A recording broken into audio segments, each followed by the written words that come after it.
বিয়ের ৫ বছর পর আজ আমার স্বামী দেশে ফিরলো। আমার স্বামী একদম আমাকে পছন্দ করতো না, ইভেন আজও করে না। বিয়ের ৩ দিনের মাথায় আমার স্বামী বিদেশে চলে যায় আমাকে রেখে। আমার সাথে তার একদমও থাকা হয়নি। আমাদের বিয়েটা হয়েছিল আমাদের দুই ফ্যামিলির সম্মতিতে। বিশেষ করে আমার শাশুড়ি মা আমাকে পছন্দ করে এই বাড়িতে নিয়ে এসেছিল, কিন্তু আমার স্বামী তো আমাকে মোটেও পছন্দ করতো না। এর জন্য বিয়ের ৩ দিন পর সে আমাকে ছেড়ে চলে যায় দূর প্রবাসে। যাই হোক, আজ ৫ বছর পর সে আবার বাড়িতে আসছে। বাড়িতে কত আয়োজন, কত রান্নাবান্না, সবাই কত খুশি না ছিল। বাড়ির সমস্ত প্রত্যেকটা মানুষ সবাই খুবই খুবই খুশি ছিল। আমার শাশুড়ি, আমার ননদ, আমার শ্বশুর। কিন্তু একবার কি ভেবে দেখেছেন, একমাত্র আমি খুশি হতে পারছি না, কারণ যেই মানুষটা আজ দেশে ফিরছে সেই মানুষটা তো আমাকেই ভালোবাসে না। সেই কথাটা আজও কাউকে বলতে পারলাম না।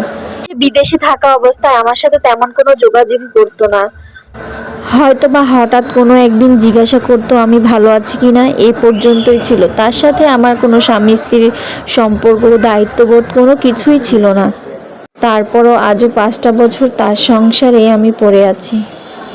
আমার শাশুড়ি মা আমাকে বারবার বলছিল, মা তুমি রান্নাঘর থেকে বের হয়ে যাও, তাড়াতাড়ি রান্নাঘর থেকে বের হয়ে গা গোছল ধুয়ে সুন্দর একটা শাড়ি পরে নাও। বারবার সে বোঝাতে চাচ্ছিল, সে আমাকে রান্নাঘর থেকে বারবার বের হয়ে যেতে বলছে, কিন্তু আমি তাকে বোঝাতে পারছি না, মা আমার ভিতরে যে কি চলছে।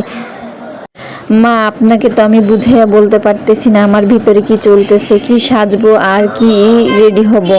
আমি ভিতরে ভিতরে ক্লান্ত। সে যদি আমাকে মেনে নেয়, আজও তো সে আমাকে মেনে নিতে পারলো না। এই ৫ বছরের অপেক্ষা, তার কি ভুল ভাঙবে? সে কি আমাকে আজও মেনে নেবে?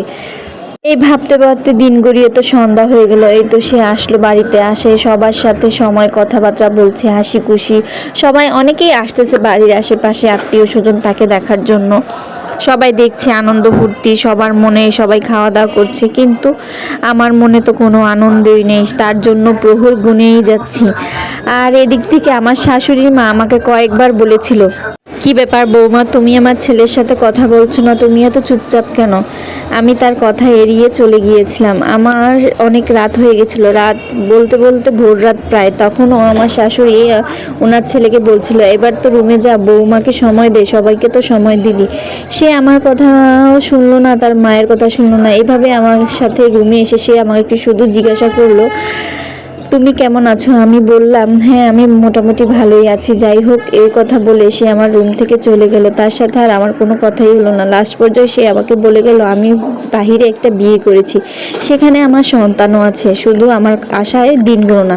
এ কথা বলার পর সে 2 মাস সেভাবে কাটিয়ে সে তার আবার বাহিরে চলে গেল। আর কি করার, আমি আর এখানে থাকলাম না, আমি আমার বাবার বাড়িতে চলে আসলাম। এই গল্পটা ছিল আমার একটা ছোট্ট বোনের, আপনাদের সাথে শেয়ার